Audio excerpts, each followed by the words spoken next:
Welcome to Keep It Electric with Tremayne Person, episode 41.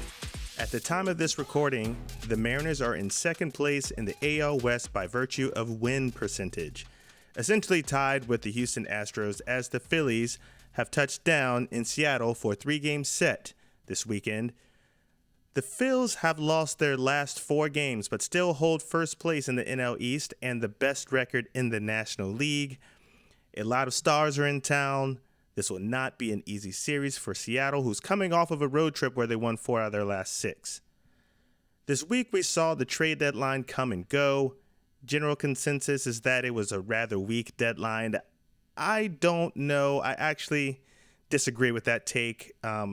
Yes, we've seen some big stars get moved in the past. I think this trade deadline was really more of every team really just trying to put some essential pieces together, improve certain departments. One move I honestly hated, and another lack of mood that I found absolutely hilarious. One, I hate that Jazz Chisholm Jr. is now a Yankee. I'm a huge fan of Jazz. He's got endless charisma and swag. He needed new scenery. I just didn't want it to be in the Bronx. Then he proceeds to hit 4 home runs in the first 3 games, giving my fantasy team a huge boost, but dealing a pretty nasty blow to my psyche. In other news, or other interesting news, was White Sox starting pitcher Garrett Crochet. What on earth was that dude thinking? Don't get me wrong, props to the guy for knowing his worth, but a list of demands while you're heading a historically bad franchise is a bit much. Crochet essentially stated that he didn't want to pitch in the postseason unless he received a new contract or received a contract extension. Granted, he's on an innings limit. He wants to cash in while his value is high and while he's still in his arbitration years. I kind of get it. But now you're reduced for the time being to spending your best years in purgatory with a trash team like the White Sox.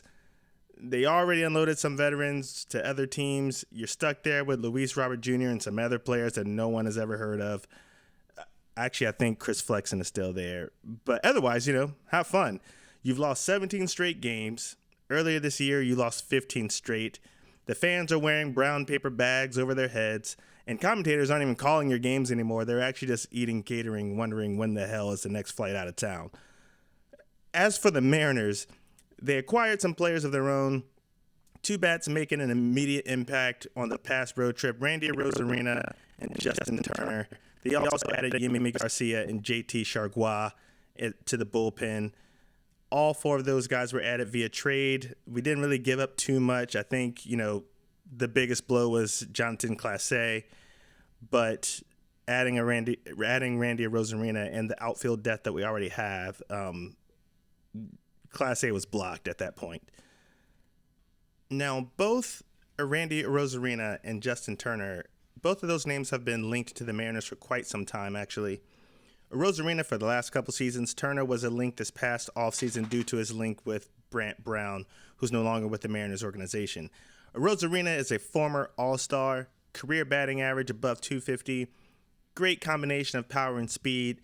He's been in the 2020 club every year since 2021, played a minimum of 140 games every season, very reliable, very consistent, excellent fielder, awesome, fun-loving personality. It's like I'm making his Hinge profile or something.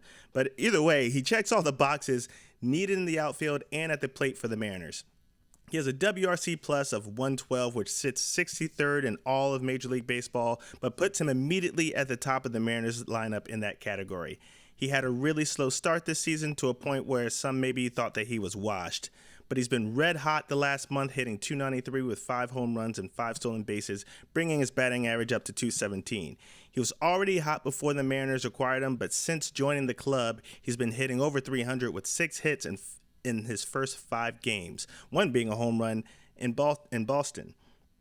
Tonight, we'll get a first look at Randy Arozarena in Seattle City Connect uniforms as they take on the Fightin' Phils in a 3-game set. Game 1 starts at 6:40 Pacific. Brian Wu back on the mound from injury again. When he's healthy, he's been really solid. 4-1 with the ERA at 2.35, going against right-handed pitcher Tyler Phillips, who made his major league debut just a month ago on July 7th. He's since gone 3-0 with a 1.80 ERA, 19 Ks over 25 innings. Throws a lot of off-speed stuff for his Ks.